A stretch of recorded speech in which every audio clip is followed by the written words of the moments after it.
Helicopter वेलीकॉप्टर, मंच वंच, भीड़ वीड़, नारे वारे, बाजे ताशे, भाषण वाषण, शासन प्रशासन, चुनाव उनाव वोट के थोड़ा मंद पड़ जाने के बाद अजीज़ मियाँ को सुनने का सुकून ही अलग है। और याद आ रही है रघुवर सहाय की एक कविता जिसका शीर्षक है कोई एक और मतदाता। आज जब हम रिकॉर्ड कर रहे हैं, हम लोग शुक्रवार के दिन रिकॉर्ड करते हैं, 3 ताल शुक्रवार है आज, तो जन्मदिन है उनका। और रघुवर सहाय लिखते हैं मतदाता के बारे में कि जब शाम हो जाती है तब ख़त्म होता है मेरा काम, और जब काम ख़त्म होता है तब शाम ख़त्म हो जाती है। रात तक दम तोड़ देता है परिवार, मेरा नहीं एक और मतदाता का संसार। मतदाता वो जिसने वोट दिया, मतदाता वो जो आगे भी वोट देगा, मतदाता वो जो वोट ही देते रह गया। 3 ताल का 113वां अंक शुरू कर रहे हैं ताऊ बाबा और सरदार के साथ। जय हो जय हो जय हो जय हो जय हो। कैसे ये जो आपने बोला शुरू में, चुनाव उनाव, रोटी वोटी, ये हर जगह अलग होता है। जैसे महाराष्ट्र में सबके आगे वी लगाते हैं, रोटी वी, हाँ, भात वी, हाँ, काम वीन। हमारे यहाँ बिहार में हुआ वाला चलता है। खाना जो पहली ध्वनि है ना, पहली मात्रा जो है, खाना वाना, चुनाव उनाव, काम वाम। हाँ, पंजाब में शाह है, रोटी शोटी, पंजाब में शाह, छोले शोले। तो ये तो है।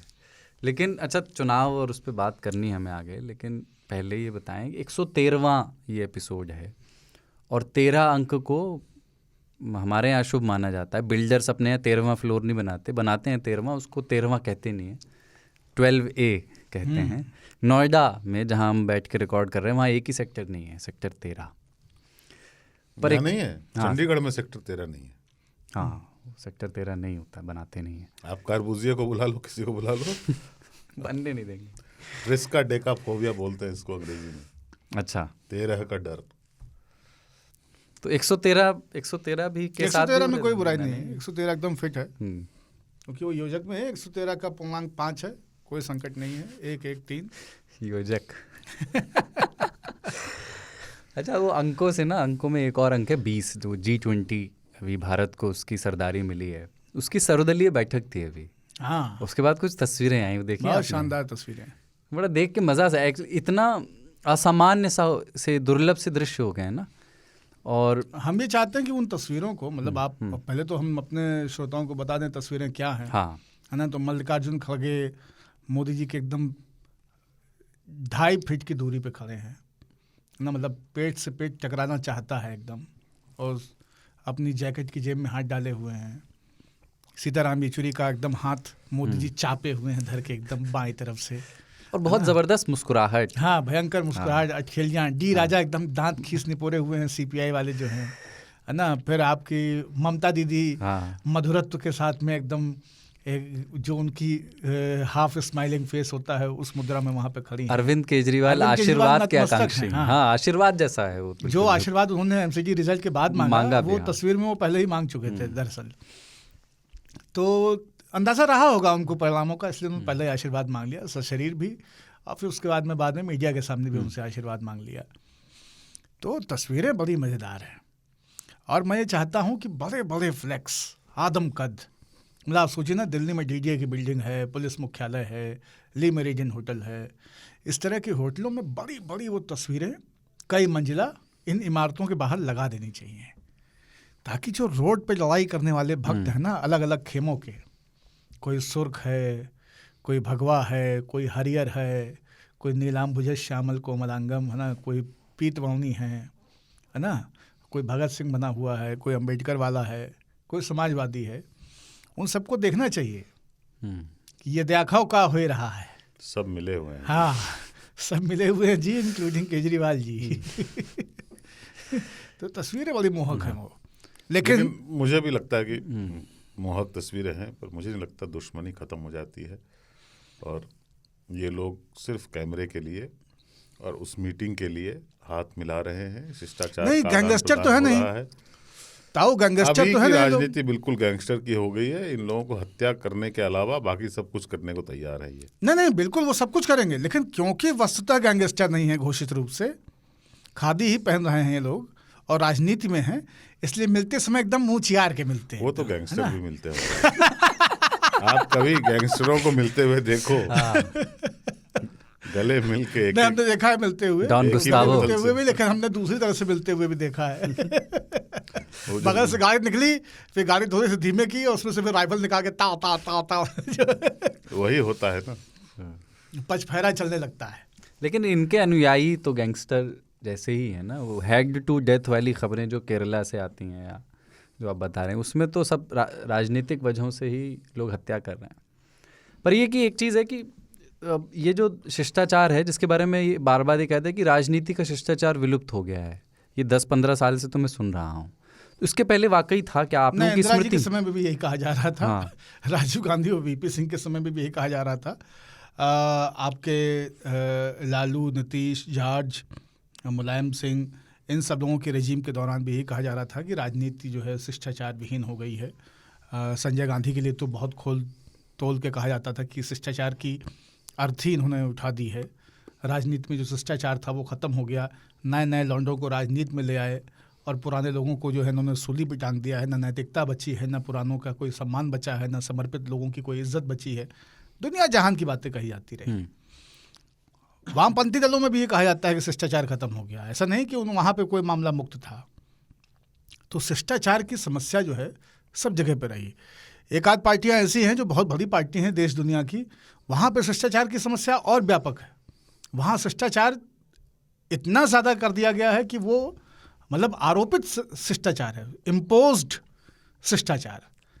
अब आप देख लीजिए, हिमाचल में कोई भी कह रहा है कांग्रेस में पिद्दी न पिद्दी का शोरबा, और कोई भी कह रहा है कि मुख्यमंत्री हम बनेंगे, हमको बना दो, हम ही बन सकते हैं, हम ही सही हैं।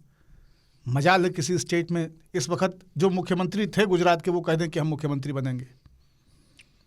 ये शिष्टाचार की एक अलग अवस्था है। तो शिष्टाचार का बैगन जो है, जैसे पहले अगर देखें आप, नेहरू और अंबेडकर के बीच बड़े मतभेद रहे, उसमें गांधी अंबेडकर के बीच बड़े मतभेद रहे, और उन शिष्टमंडल लेके आते थे। लेकिन उसमें क्या है ना, उसमें हम ये सुनते हैं, मैंने देखा तो है नहीं कि उनके बीच पत्राचार हो रहा है, संवाद हो रहा है, साथ में मंच भी साझा कर रहे हैं।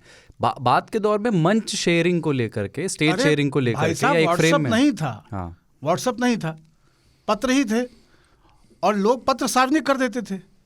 तो लोगों ने क्या किया, पत्र में ये सब लिखना कि अरे आज छोड़ो, ये बताओ कि ठेका कितने जाएगा, ये सब इस तरह की बातें लोग लिखते ही नहीं थे, ये सब नेता जो थे।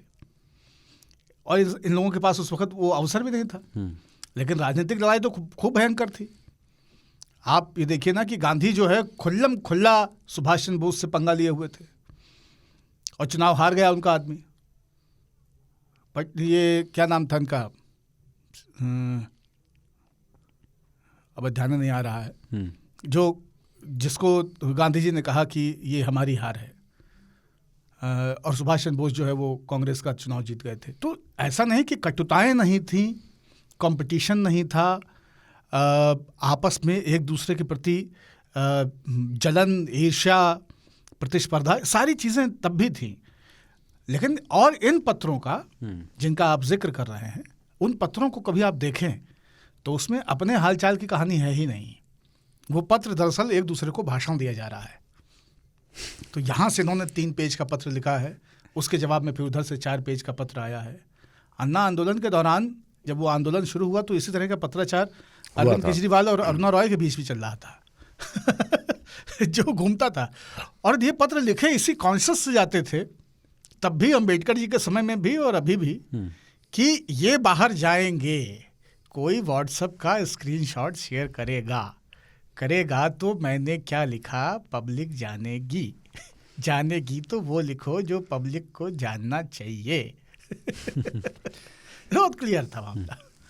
लेकिन आप लोगों की स्मृति में आखिरी ऐसा कोई दौर था जिसमें कम से कम इस तरह की अब आपको क्या लगता है कि मतलब मायावती और अखिलेश मिलेंगे तो वो ये थोड़ी बात करेंगे कि नहीं आप बुआ जी ये सोचिए कि देश में धर्मनिरपेक्षता का कितना ह्रास हो रहा है और सवर्णों की अगलों की राजनीति जो है वो हिंदुत्ववादी एजेंडे के साथ, ऐसी भाषा में बात ये नहीं कर सकते हैं। लेकिन इन दोनों के भाषणों में या पत्राचारों में इस तरह की भाषा का इस्तेमाल होगा। ये लोग आपस में बात करेंगे तो कहेंगे कि बहुत नरक है, 120 तुम ले लो, तो कहे हम तो आपसे कह रहे थे, आपने साथ ही नहीं दिया, आप तो अपने तरीके से चलना चाहती हैं। क्या साथ दिया तो था, क्या हो गया, लोकसभा के चुनाव में क्या उखड़ गया, तुम्हारे लोग वोट करने को तैयार नहीं है, तुम लोग को हमारे वजह से, ये आपस में कुकुरझांव शुरू हो जाएगी। मतलब बहुत देर बात नहीं कर सकते हैं। नहीं, मैं कह रहा था कि जैसे समारोह में एक दूसरे के जानना, कभी कभी कुछ दृश्य ऐसे देखने में आए हैं कि विरोधी विपक्षी नेता के यहाँ बेटी की शादी है, प्रधानमंत्री किसी भी प्रधानमंत्री की G20 मीटिंग से लेके किसी शादी समारोह, तिरही, मृत्यु, कहीं पे भी पॉलिटिशियन जब इकट्ठा होते हैं अलग अलग पॉलिटिकल पार्टीज़ के, तो आप ये गौर करेंगे कि वो 10-15 मिनट से ज़्यादा एक दूसरे के आमने सामने रुकते नहीं हैं। क्योंकि अगर नेताओं को आप एक कमरे में बंद कर दें तो शाम तक आधे से ज़्यादा मरे हुए मिलेंगे अगर सवेरे आपने बंद किया, या वो एकदम लुढ़क चुके होंगे, हाँ, पी लिया होगा क्या तो अजीज मियां सुन रहे होंगे, फिर प्रचार किसने कहा था कि अगर वो पीछे उनके नेताजी के पीछे जहर लगा दो तो आधी कांग्रेस जो है मरी हुई मिलेगी। इसी एक बड़ा मशहूर बयान है ना ये तो, हाँ, कि उनके कांग्रेस के नेता के पीछे अगर आप जहर लगा दें तो सुबह आधी कांग्रेस मरी हुई मिलेगी। हाँ, तो ये जो है ना शिष्टाचार की पूरी कहानी। और G20 का मामला क्या है कि एक मैसेजिंग है, और इस मैसेजिंग में अपोजिशन और सत्ता पक्ष सबका इंटेंशन एक ही है कि भारत को एक मेज़बानी मिली है, हमें आतिथ्य का अवसर मिला है, दुनिया के 20 देशों के प्रतिनिधि आएंगे, तरह तरह के विषयों पर बातचीत करेंगे, 80-85% आबादी और आर्थिक क्षमता लगभग 2/3 दुनिया की, ये इन G20 देशों के बीच में घूमती रहती है।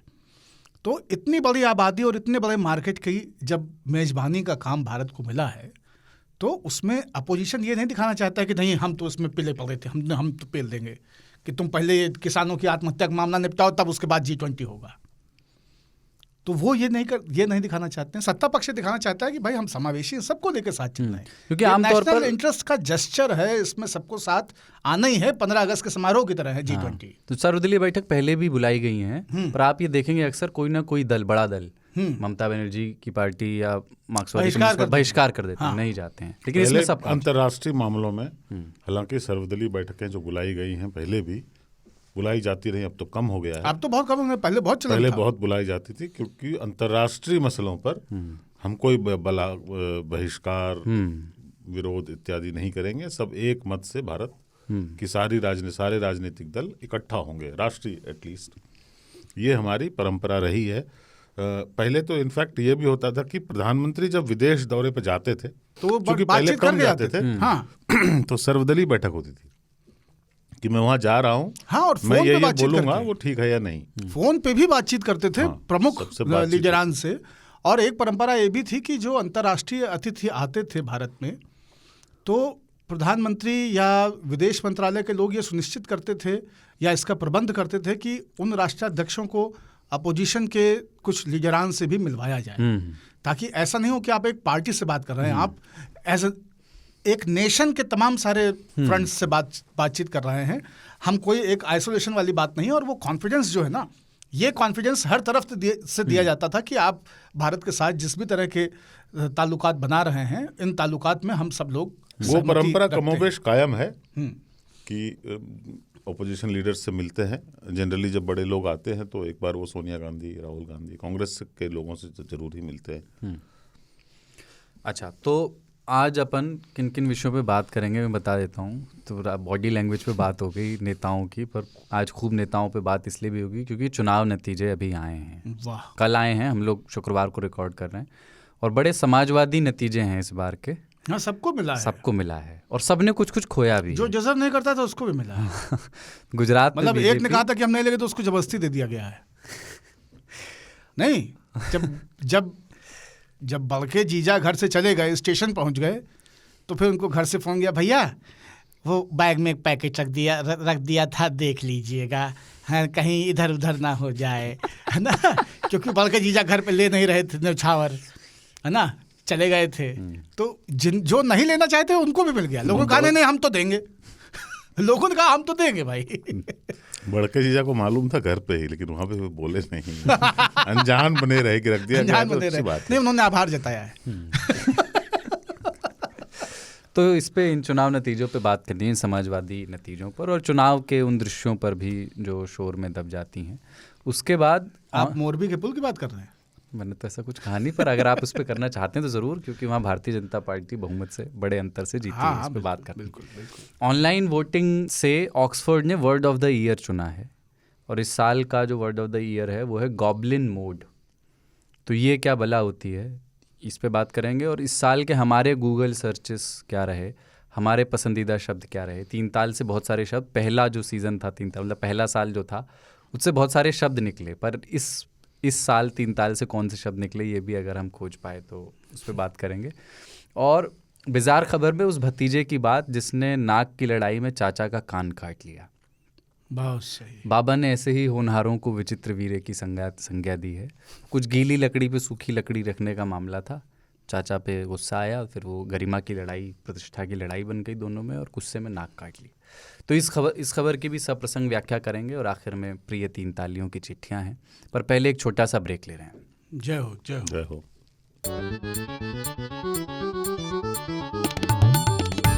3 ताल सुन रहे हैं आप आज तक रेडियो पर, ताऊ, बाबा और सरदार के साथ। और सबसे पहले गुजरात, हिमाचल प्रदेश और दिल्ली एमसीडी, और फिर जो उपचुनाव हुए उन पर भी बात करनी है। सबको सब कुछ मिल गया है। अच्छा, सारी पार्टियों को कुछ कुछ मिला है, पर सब पार्टियों से कुछ कुछ छिना भी है, मतलब उनके हाथ से फिसला भी है। से समाजवादी पार्टी से छिना है तभी तो मिला है। हाँ, मतलब दोनों चीज़ें हुई हैं, प्लस माइनस दोनों हुआ है, सब बैलेंसिंग हो गई। तो वो उस पर बात करनी। पर ताऊ बड़ा एक्टिव थे चुनाव नतीजों के दिन ट्विटर पे।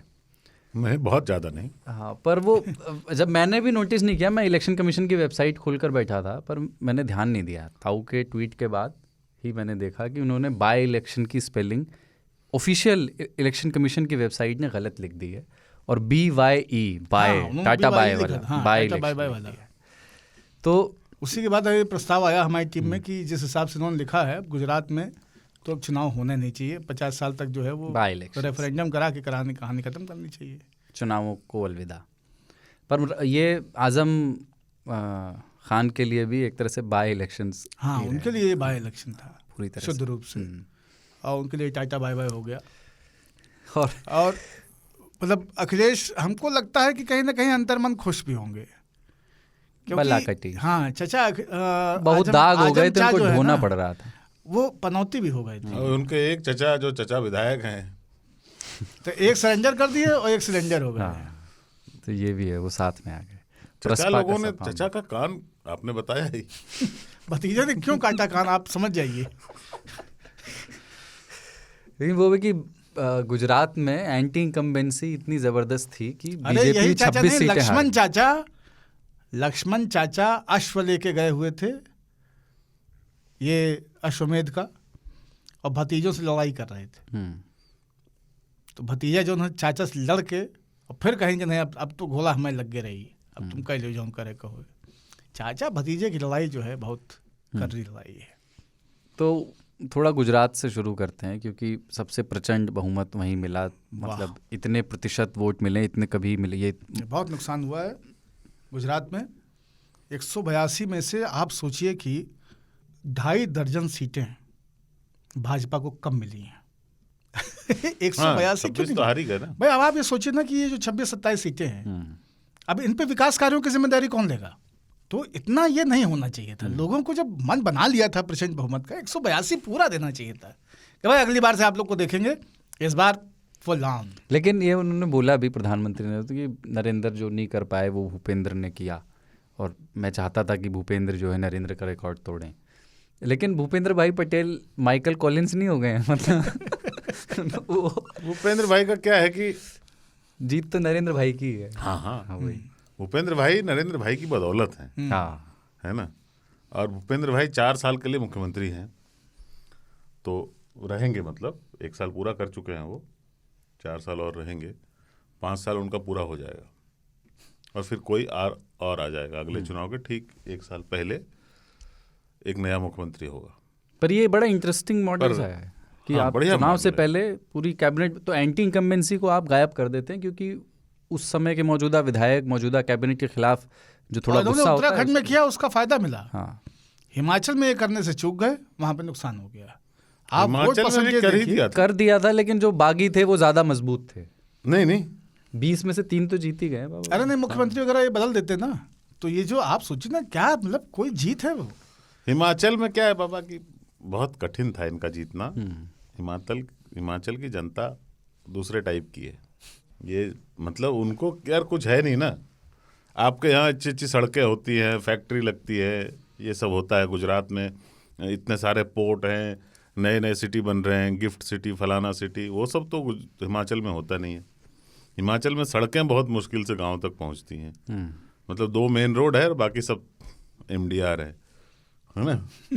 तो आप ये सोच लो यार कि वो उनके लिए क्या है, खेती वहाँ होती नहीं है, तो जीने के लिए और क्या है, सरकारी नौकरी। हाँ, और हर घर में एक सरकारी नौकर है। आप सरकारी नौकरी पे जो है उनके पेंशन पे चोट करोगे, सरकारी नौकरी नहीं निकल नहीं रही है तो बहुत मुश्किल है। हिमाचल मुख्य धारा में नहीं है। OPS का मुद्दा चल गया उधर, OPS दबा के चला है। और लोग ये कह रहे थे कि थाली में रखा हुआ है हिमाचल कांग्रेस के लिए। कांग्रेस ने बहुत ताकत लगाई कि हम ये चुनाव ना जीते। प्रियंका गांधी को लगा दिया उन्होंने। नहीं तो शुक्र है वैसे राहुल नहीं गए लोग, लेकिन उसके बावजूद दिया लोगों ने कि नहीं तुम राहुल भी ले आओगे तो इस बार जिताएंगे तुमको। इन्होंने कहा नहीं, उस हद तक नहीं गिरेंगे यार। ठीक है, प्रियंका जी का वहाँ घर वर है। हाँ, उनका तो है। हाँ, मतलब लेकिन एक बात से मुझे ये लगता है कि क्या होता है, ये OPS चल पड़ा है पूरे देश में। हर सरकार बोल रही है हम ले आएंगे। यार सोचो, कांग्रेस बोल रही है कि हम OPS ले आएंगे। मनमोहन सिंह क्या सोच रहे होंगे बैठ के, यार इतनी मेहनत लगती है कोई चीज करने में, तुम उसको एक झटके में खत्म कर दोगे। जैसे वो ऑर्डिनेंस फाड़ दिया था जाकर के प्रेस क्लब में राहुल गांधी ने। अटल बिहारी वाजपेयी कर नहीं पाए, चाहते थे वो। अभी भी भाजपा क्रेडिट लेती है, आइडिया तो हमारा ही था, है ना। मनमोहन सिंह ने बहुत कष्ट के साथ OPS को खत्म किया। उन्होंने कहा यार देश के लोगों पे अपन ये भार नहीं डाल सकते यार। आप नौकरी करते हो, सैलरी लेते हो, उसके बाद भी आपकी आधी सैलरी प्लस महंगाई भत्ता आपको मिलती रहे, ये वो 5 रुपए का पार्ले जी खाने वाला डिजर्व नहीं करता यार। और वो बजट, उस बजट का काफी बड़ा प्रतिशत जो है 60% पेंशन, स्टेट का बजट का 60% अगर इसी में चला जाएगा तो भाई साहब और कुछ होगा कि नहीं।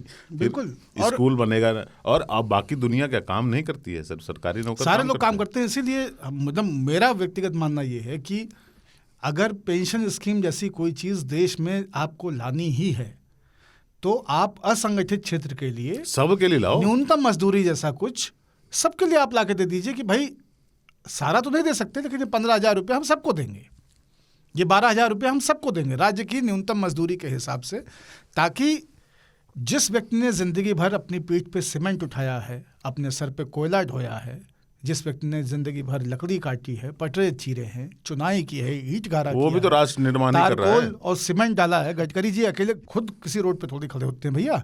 सीमेंट बजरी कोई गिट्टी फोड़ रहा है ना, कोई सीमेंट मिला रहा है, कोई रोड पे जूता पहन के चल रहा है। तो इन सारे लोगों की भी चिंता होनी चाहिए। ऐसा क्या है कि आप सरकारी मुलाजिम रहे, जिंदगी भर घूस खाया, आप पेंशन खाओगे? ऐसी कौन सी अनिवार्यता है भाई?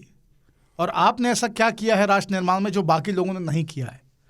हल की मूठ पकड़ के पूरी जिंदगी अपने 4 बीघा खेत में चलते चलते खत्म कर देने वाला किसान, उसने भी तो राष्ट्र निर्माण में उतना ही योगदान दिया एकदम है। तो अगर करना ही है तो आप उसको फिर यूनिवर्सल पेंशन स्कीम की तरफ जाना चाहिए। बहुत अच्छा विचार है पेंशन स्कीम, लेकिन वो यूनिवर्सल होना चाहिए और सबको आप एक बेसिक लाइवलीहुड के मेजरमेंट के साथ सबको, ब्रिगेडियर साहब से लेकर के और चपरासी, चौकीदार, पल्लेदार, ईंट गारा करने वाला मजदूर, सबको आप कह दीजिए कि भाई न्यूनतम मजदूरी बराबर पेंशन हम सबको। अभी तो ये है ना कि जो लाइफस्टाइल वो मेंटेन करते थे नौकरी में, वही मेंटेन कर पाए। इस हिसाब से 1 लाख आपकी सैलरी थी, रिटायर होने के बाद 75,000 हो गई है ना। तो बहुत गड़बड़ है बस इसमें। हालांकि अभी चुनाव में देखिए राजस्थान में भी बोल रहे हैं करेंगे, गुजरात में ये सब नहीं चलता है। गुजरात नौकरी वाले बहुत कम है गुजरात में ये सब नहीं चलता है। वो फ्री बिजली, इलेक्ट्रिसिटी के चक्कर में भी लोग नहीं पड़े वहाँ। कि नहीं यार पैसे दे देंगे, कोई दिक्कत नहीं है, शांति से जीने दो।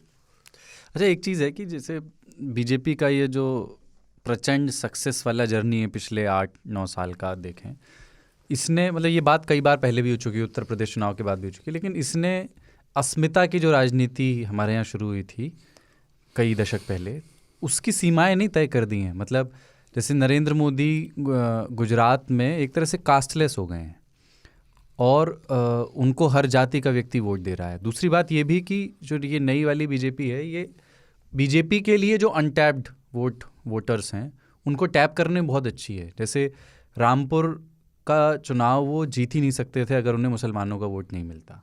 वहाँ जीतने के बाद जो आकाश सक्सेना है, उन्होंने कहा, उनका बयान है कि हमको अब न सिर्फ अब्दुल ने वोट दिया है, अब्दुल हमारे साथ चुनाव में हमारा कार्यकर्ता बन के लड़ा है, और अब हम जब जीत गए हैं तो हम ये मेक श्योर करेंगे कि अब्दुल की भलाई के लिए हम काम करें। ठीक है, उन्होंने एक सीट स्पेसिफिक बात की, वो पूरे प्रदेश के लिए नहीं लागू होती।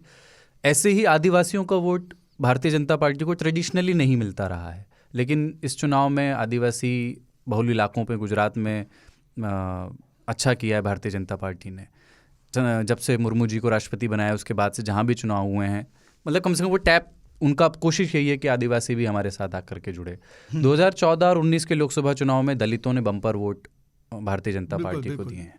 तो ये जो जर्नी है, ये अस्मिता की राजनीति जो हमारे यहाँ 89 के बाद से जोर पकड़ी। केवल देखिए, ऐसा नहीं है कि केवल यही एक वजह है नरेंद्र मोदी के उत्थान की पूरी पूर्व पीढ़िका में।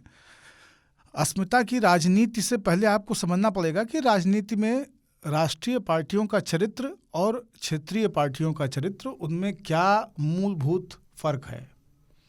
कांग्रेस का, कम्युनिस्ट पार्टियों का, भारतीय जनता पार्टी का, ऐसे तमाम सारे जो मुख्य धारा के या राष्ट्रीय दल रहे हैं, इनका कोई जातीय चरित्र कभी नहीं रहा है। तो नरेंद्र मोदी को कभी जाति का वोट नहीं मिला, योगी आदित्यनाथ को भी केवल एक जाति का वोट नहीं मिला, शिवराज सिंह चौहान को जाति का वोट नहीं मिलता है, कुछ जातियों का मिलता है, लेकिन संगठन में आरएसएस और बीजेपी के जिस तरह से देवरस जी के बाद से सोशल इंजीनियरिंग की गई, वो सोशल इंजीनियरिंग केवल बाहर लोगों को जोड़ने वाली नहीं रही, वो social engineering within the organization भी रही। और आप पाते हैं कि तमाम अलग अलग जाति समुदायों से और अंचलों से आने वाले लोगों को रिप्रेजेंटेशन दिया गया।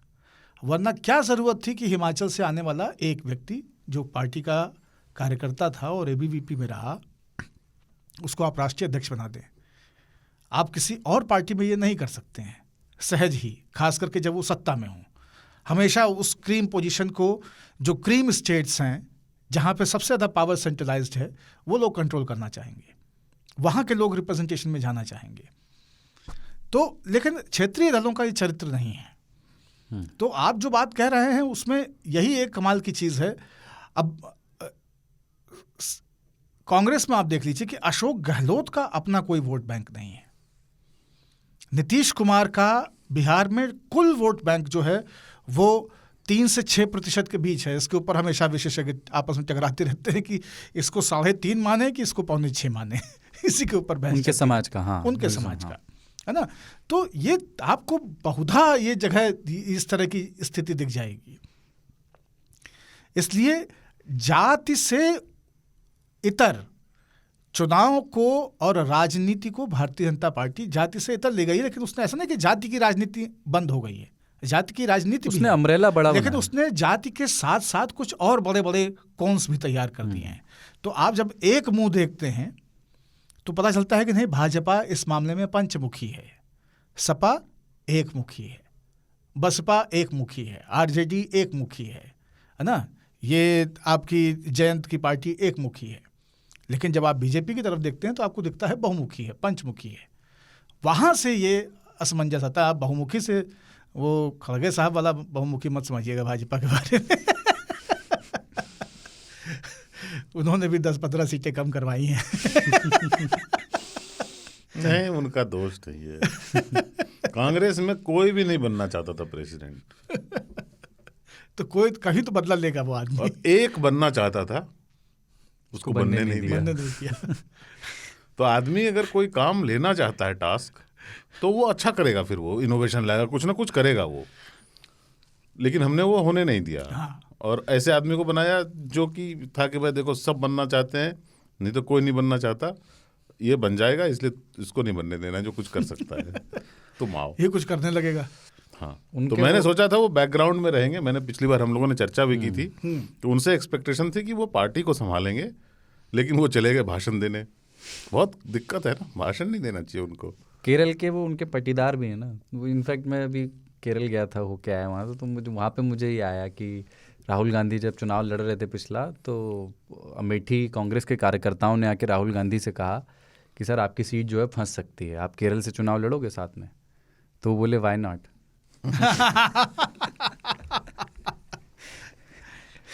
तो ये, लेकिन वहाँ पे पता है बाबा, CPI, CPM और CPI ML तीनों का वोट मिला दीजिए, सब मिला करके तीनों को मिला दीजिए, उससे 3 गुना ज़्यादा वोट नोटा को पड़ा है गुजरात में। बहुत सही, ये बढ़िया है। अच्छा, ये लेकिन एक संतोष रहा इस चुनाव में मुझे। नोटा वाले होते कौन है? मतलब आश्चर्य लगता है, इतनी दूर चल के बूथ पे हाँ, गए आप, वहां तक गए, उसके मतलब बाद रेस्टोरेंट गए, वो कहे कि पानी ले आओ।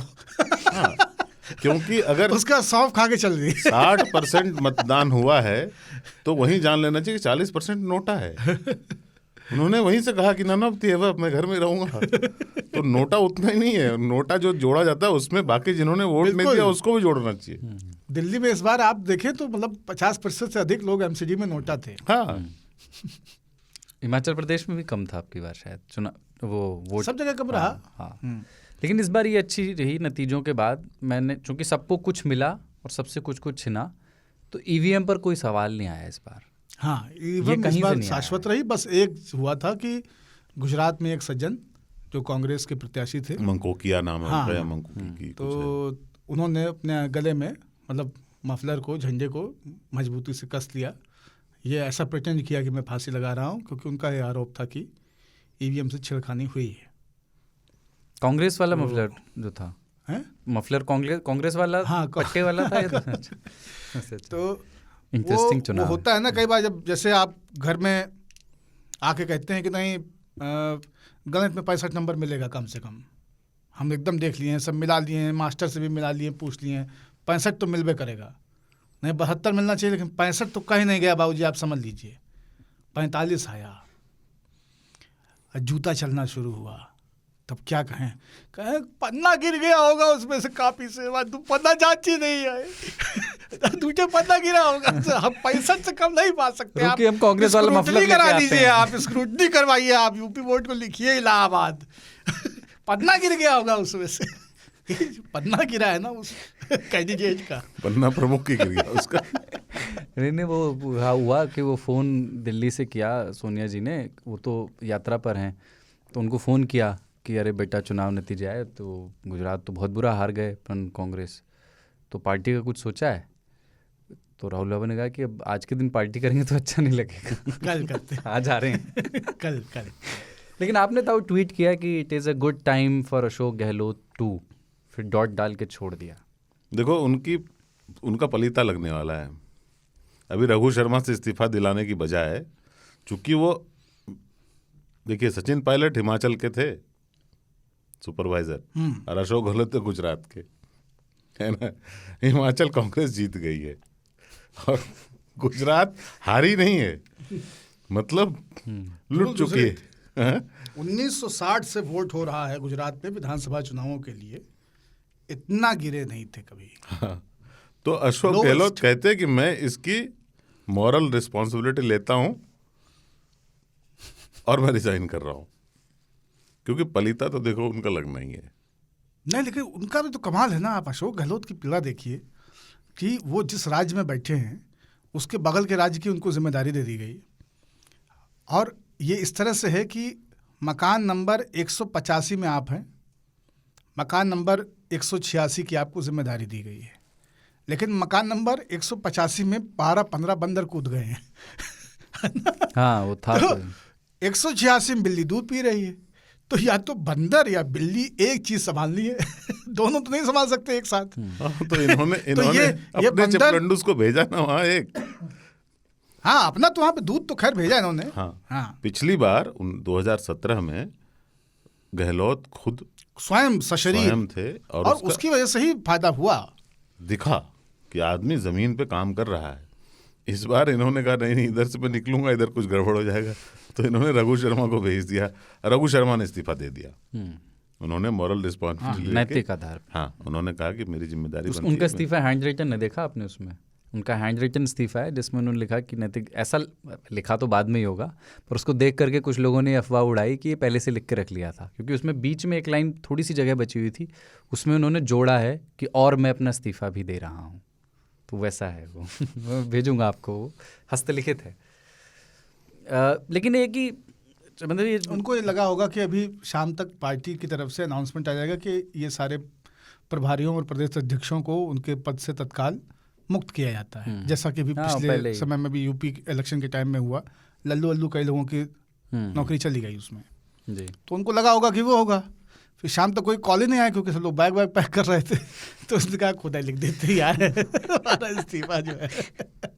लेकिन आपने वो वीडियो देखा था, प्रधानमंत्री ने हिमाचल प्रदेश में एक नेता को फ़ोन करके कहा कि आप जो है उम्मीदवारी अपनी वापस ले लें। वो बागी नेता परमार या कुछ उनका नाम, कृपाल परमार, पर वो माने नहीं, वो जीते। हाँ नहीं हाँ, अरे उनकी लुटिया डूब गई। अच्छा, डूब गए? उनको काहे प्राइम मिनिस्टर ने फोन किया था? उनको 1700 वोट है। बीजेपी के उम्मीदवार को 25,000 वोट आए, कांग्रेस के उम्मीदवार को फोन नहीं करना चाहिए था ना। ठीक है, कृपाल परमार जो कि अब सोचिए कि गद्दावर रहे हुए आदमी हैं, पता नहीं उस सीट से कौन जीता है उसको कोई जानता नहीं, कृपाल परमार कल से चल रहा है। तो वो उन्होंने हराया भी नहीं है। बीजेपी ये नहीं कह सकती कि कृपाल परमार के चलते हम फतेहपुर हार गए। हाँ, उन्होंने कहा कि उनको बहुत कम वोट मिला है, और हो सकता है इसमें कृपाल परमार का योगदान भी हो। फोन आने के बाद और नामांकन वापस लेने की तिथि खत्म हो गई थी, उन्होंने लोगों को बोल दिया हो कि देखो यार बीजेपी को दे देना। जो होता है प्रायः कई सारी जगहों पे, मुझे मत देना। फिर भी उनको 1700-1800 वोट पड़ गए, पर जीत का अंतर जो है ना बहुत ज्यादा था, 6-7 हजार का था। तो दब नहीं रहा होगा बचन, कहे यार 3 तो दब नहीं रही, ये वाला दब रहा है, ये दबा दो। लेकिन एक बात और इन चुनाव नतीजों के बाद ये आई कि यार कोई और मतलब टू मच डिपेंडेबल है भारतीय जनता पार्टी सिर्फ एक चेहरे पर, और जो बहुत बहुत लंबे समय तक राजनीति में सक्रिय रहेंगे नहीं। अब जैसे नड्डा जी खुद हिमाचल प्रदेश से हैं, वो इस समय पार्टी के प्रदेश अध्यक्ष हैं, और उनको हिमाचल प्रदेश जैसे पॉलिटिकली उतना रेलेवेंट नहीं है लोकसभा की राजनीति में, वहाँ से उनको ला करके बनाया गया, पर उसका कोई हिमाचल प्रदेश में कोई राजनीति में कोई असर नहीं, कोई असर नहीं है, और उसका असर होना भी नहीं चाहिए। बीजेपी का सेटअप भी इस तरह का है कि जब आप बीजेपी के आदमी हैं तो आप बीजेपी के आदमी हैं, फिर आप कहाँ से हैं ये बहुत प्रधान नहीं रह जाता है। दूसरा क्या है कि अच्छा, नड्डा जी के असेसमेंट में ये चीज़ें जाएंगी, लेकिन नड्डा जी के असेसमेंट में ये भी जाएगा कि 68 सीट उन्होंने यूपी में जिताई। जनवरी में नड्डा जी का कार्यकाल खत्म हो रहा है, तो उस कार्यकाल के समय जब उनका रिपोर्ट कार्ड बनेगा तो हिमाचल तो बहुत नीचे आएगा ना उसमें। ऐसा थोड़ी वो हिमाचल के हैं तो हिमाचल उनकी जिम्मेदारी थी, ऐसा सभी लोग कहीं ना कहीं के हैं। तो ये जो एक स्थिति है, इसमें तीनों राज्यों के लिए 3 टेक अवेज तीनों पार्टियों के लिए हैं। पहला तो ये है कि भारतीय जनता पार्टी को ये सोचना पड़ेगा कि जो लोग बाहर कहते हैं, बाहर खाने बैठ करके कि, और यही हो रहा है वस्तुतः, कि एक राज्य में आप मुख्यमंत्री पे मुख्यमंत्री बदलते जा रहे हो, और राज्य स्तर पे आपके पास कोई चेहरा नहीं है, और वोट जो है ना वो ना राज्य के चेहरों को हो रहा है, ना निर्णयों को हो रहा है, ना पार्टी को और पार्टी के सिंबल को हो रहा है। वोट केवल एक व्यक्ति को हो रहा है, केवल एक चेहरे को हो रहा है। तो ये बहुत ही पोस्ट इंदिरा गांधी वाली स्थिति जो कांग्रेस में हुई कि फिर एक वैक्यूम बनता है। इसको आरएसएस और बीजेपी अपने यहाँ संगठन के स्तर पे कैसे साधेंगे, ये इन दोनों को सोचना पड़ेगा। अपन क्यों सोचें, वो सोचें, अपन का काम है कि सोचना चाहिए, है ना, मांगता दूसरा है। हाँ, दूसरा क्या है कि कांग्रेस के पास एक राज्य आ गया है, लेकिन कांग्रेस को यह समझना पड़ेगा कि आपने वो राज्य जीता नहीं है। आप तो जीतना चाहते नहीं थे, आपने हर प्रयास किया कि आप ना जीतें। लोगों ने भाजपा को उस राज्य में जबरदस्ती हराया है, और हरा करके आपको दे दिया क्योंकि आप ही विकल्प थे। आप मतलब AAP वाला नहीं, आप मतलब कांग्रेस विकल्प थी। तो कांग्रेस के पास कोई कारण नहीं है कि वो हिमाचल की जीत से खुश हो। एक धेले का अक्षत बराबर कारण नहीं उनके पास खुश होने का। और आम आदमी पार्टी के लिए सबसे बड़ा संदेश ये है इस पूरे जनादेश में कि आप केवल चेहरे के दम पे, बिना संगठन को बड़ा किए, बिना अपना दिल और दिमाग खोले, बिना नेतृत्व और निर्णयों को विकेंद्रीकृत किए आप कहीं नहीं पहुंच सकते हैं। आपकी चौहद्दी दिल्ली की है। आपने जब पार्टी बनाई तो दिल्ली के अलावा 2 राज्यों में आपने सबसे ज़्यादा मेहनत की, एक गुजरात में और दूसरा पंजाब में। पंजाब पिछले 2-3 दशकों से कुकुर बिलार वाला खेल देखता चला आ रहा था, त्रस्त था, और उन्होंने आपको एक मौका दे दिया। उन्होंने जब आपको मौका दिया, आपके चेहरे पे दिया, वो मौका देने के बाद से पंजाब के लोगों को पंजाब पे पार्टी की ग्रिप कमज़ोर दिख रही है। लोग अब सवाल उठा रहे हैं, लोग अब उसको, उनके तरीके को लेकर के चिंताएं व्यक्त कर रहे हैं। जिस वक्त पूरी की पूरी आम आदमी पार्टी और पंजाब की पूरी कैबिनेट, मुख्यमंत्री सहित गुजरात में प्रचार में लगे हुए थे, दिल्ली में प्रचार में लगे हुए थे, उस वक्त वहाँ पे प्रदर्शन चल रहे थे सचिवालय के बाहर। पंजाब में बहुत ही एवरेज तो प्रशासन रहा है अभी तक परफॉर्मेंस। तो, और दिन दहाड़े मर्डर हो रहे हैं, करप्शन में जो आपके विधायक मंत्री पकड़े जा रहे हैं, इन सारी चीज़ों से खट्टा हुआ है। तो अब ये पंजाब का मॉडल दिल्ली मॉडल नहीं है। पंजाब का मॉडल दिखा करके आप गुजरात में जीत नहीं पा सकते हैं। पंजाब रेप्लिकेट होने वाला मॉडल नहीं है आम आदमी पार्टी के लिए। और इन तमाम सारी चीज़ों के तह में यही है कि केवल जब एक ही व्यक्ति और एक ही कमरे से सारे निर्णय होते रहेंगे तो ये समस्या आएगी। आपका न संगठन फैल रहा है, आपके पास और नए लोग आ नहीं रहे हैं, जो लोग आ रहे हैं उनको निर्णय का और अपने आप को बना पाने का, पार्टी में खड़ा कर पाने का कोई अधिकार नहीं है। तो इतने संकोच से वाजपेयी जी की जो लाइन है ना कि छोटे मन कोई बड़ा नहीं होता, है ना, तो वो जो है आम आदमी पार्टी से कोई खड़ा नहीं होता। तो ये आम आदमी पार्टी को समझना पड़ेगा। और इसीलिए मुझे नहीं लगता है कि अभी आने वाले समय में बहुत रेप्लिकेशन आम आदमी पार्टी का जो पंजाब मॉडल है उसका 10 जगहों पे होने वाला है। ये एक बात है। ताऊ, लेकिन नेशनल पार्टी तो वो बन गया, मतलब वो बड़े गिल्ल घूम रहे हैं। नेशनल पार्टी, मुझे एक बात का दुख है, मैं स्पष्ट कर देना चाहता हूँ। आम आदमी पार्टी ने प्राइस पे किया है कि उन्होंने जो अपने देश में हिंदू मुस्लिम विभाजन है इस पे अपना मुंह चुप रखा। गुजरात के मुस्लिम मतदाता जो उनको वोट दे सकते थे उन्होंने नहीं दिया। दिल्ली के मुस्लिम मतदाता जो उनको वोट दे सकते थे उन्होंने उनको नहीं दिया। उसका कारण है यही है कि आप अगर हिंदुत्व पार्टी बनना चाहते हैं, दूसरे हिंदुत्व पार्टी, तो भाई साहब बड़े वाले को देंगे ना, फिर आपको क्यों देंगे, आप तो कॉपी हैं। तो इनकी कोई आइडियोलॉजी नहीं है। आपको ना अब एक आइडियोलॉजी बनानी पड़ेगी, क्योंकि बहुत सारे राज्यों में देश में 24 घंटे बिजली मिलती है। अब वो देश नहीं रहा है ना, और फ्री कर दोगे आप तो कितना करोगे, और ये धीरे धीरे पोल खुल जाता है आदमी का। तो उस हिसाब से अगर देखें तो इनको सबसे पहले एक आइडियोलॉजी बनानी पड़ेगी। कांग्रेस के पास कुछ नहीं है, बुरी तरह से हार हो गई गुजरात में, हिमाचल में बची, और भी हार जीत होगी बहुत सारी, पर उनके पास एक आइडियोलॉजी है। हम जानते हैं कि कांग्रेस किन नीतियों पर खड़ी रहती है। आम आदमी पार्टी के बारे में कोई नहीं जानता। वो ऐसे बदलते रहते हैं ना कि वो गुजरात में इतना कुछ हुआ उनके टाइम में, कुछ लोगों को पुलिस ने बांध कर पीटा पोल में, चौक पर, कुछ नहीं बोले। बिल्किस बानो वाले केस में कुछ नहीं बोले, वो अपनी चुप्पी साध लेते हैं। वो दिल्ली में जहाँ उनकी सरकार है, जहाँ पे पुलिस उनके पास नहीं, वहाँ पे भी चुप्पी साध लेते हैं। तो स्पष्ट कर देना चाहिए उनको ये बात। ये सगुफे छोड़ना कि गणेश जी की फ़ोटो जो है वो करेंसी पे लगा दो और सीरियसली उसके बारे में बात शुरू कर देना, तो उनकी आइडियोलॉजी हाँ, तो आप अडिग रहो ना इस पे। ये नहीं कि चुनाव के बाद फिर आप सेक्युलर हो जाओगे, चुनाव के टाइम में नहीं होगे, वो नहीं होना चाहिए। कांग्रेस के लिए इसमें जो लर्निंग है, जो टेक अवे है, वो ये है कि उनको कोई टेक अवे से मतलब नहीं है, इसलिए दूंगा नहीं। बेकार की सलाह क्यों? हमारा योग्य अंदाजा उससे बच के रहें। बीजेपी के लिए टेक अवे है कि अगर कोई आदमी लोकल मुद्दे को मुद्दा बना सकता है तो बीजेपी को हरा सकता है, नरेंद्र मोदी के बावजूद। पर मामला अगर नरेंद्र मोदी वर्सेस कभी भी कोई होगा तो नरेंद्र मोदी जीतेंगे। उनका पर्सनल वोट बैंक क्रेडिबिलिटी इस देश में इतना ज़्यादा है, आप बोलेंगे गलत है सही है, हमको क्या फर्क पड़ता है, आदमी वोट करता है इमोशन से।